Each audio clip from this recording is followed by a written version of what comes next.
$2. In 1940, that bought a live hand grenade. Check your pocket.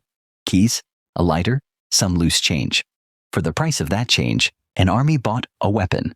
This is not a weapons show. It is a price ladder. Rank and ledger follows the money rung by rung. First, the wage everything is measured against. In 1942, a U.S. Army private earned about $50 a month, roughly $1.50 a day. Hold that number. If you like this kind of money history, a quick like and subscribe helps us grow. Every figure here is a real wartime price, converted to today's dollars. We climb from the cheapest weapon to a $46,000 tank. And at the top, one twist. The cheapest gear won the most fights. Ledger card, MK2 grenade. The MK2 pineapple grenade cost about $2. America stamped out over 4 million of them, priced to be thrown once and forgotten. For $2, a soldier held a fist-sized cast-iron grenade, and the army bought them by the million because each one was meant to be thrown once and forgotten. Now put it against the payroll. $2 barely covered a single day of a private's pay. Ledger card, M1911 pistol. The M1911 pistol cost about $14. It was built by the million across many contractors, from gun makers to factories that had never made a weapon. At $14, it was cheap enough to issue widely, yet tough enough to serve for decades. $14 bought a heavy .45 that officers and tank crews carried as a last resort, a design so reliable it stayed in service for over 70 years. Now put it against the payroll. $14, about a week of that same wage. Ledger card, M3 grease gun. The M3 grease gun cost around $20, stamped from sheet steel by a General Motors division. Ugly, cheap, and made to flood the ranks. $20 of stamped sheet steel replaced the expensive Thompson. Ugly, rattly, but cheap enough to hand to drivers, cooks, and clerks by the crate. Now put it against the payroll. $20, about 12 days on the payroll. Ledger card, M1 Carbine. The M1 Carbine cost about $45. Light enough for drivers, officers, and radio men. $45 put a light, fast rifle in the hands of men who could not lug a full battle rifle, and America built over 6 million of them.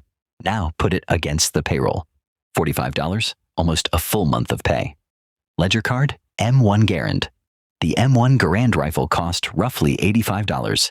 General Patton called it the greatest battle implement ever devised. $85 put a semi-automatic rifle in every squad. $85 gave every rifleman 8 fast semi-automatic shots while the enemy still worked a bolt. And that edge, multiplied across millions of men, decided firefights. Now put it against the payroll. $85, nearly 2 months of a private's wage. Ledger card, Thompson SMG. Early in the war, the Thompson cost about $200 each. That is where the money story turns. By spring 1942, the price fell to about $70. By 1944, a simplified Thompson cost only about $45. The early contracts had been mostly profit. $200 bought the close-range firepower gangsters had made famous. But the price itself became the scandal as production matured. Now put it against the payroll. $200 was 4 months of pay for one gun. Ledger card, bar. The Browning automatic rifle cost about $319. One man carried the firepower of a small squad. More than $300 of walking firepower. $319 gave a squad one man who could pour automatic fire, the walking base of fire everyone else maneuvered around. Now put it against the payroll. $319, over 6 months of pay in one weapon. Ledger card, M4 Sherman. At the top of the ladder, the M4 Sherman tank. Its wartime production cost is commonly cited at $46,000. One tank cost as much as 23,000 grenades. Armies treated every Sherman like rolling treasure. $46,000 bought 30 tons of steel, a crew of 5, and a gun, but also a target that cost tens of thousands more to fuel, arm, and keep running. Now put it against the payroll. $46,000 equals 77 years of a private's pay. Now line the whole ladder up. The $2 grenade, the $85 rifle. The cheapest gear was in every firefight. The tank was the rare, expensive exception. The price ladder and the value ladder run in opposite directions. So, who actually got rich off all this? Not the soldier carrying the $2 grenade. The factories won the contracts and the government paid the bills. The Thompson's falling price proved how much early profit there was.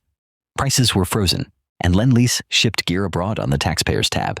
Now, replay the ledger in today's money. That $2 grenade is roughly $40 now. The $46,000 Sherman is close to $800,000 today.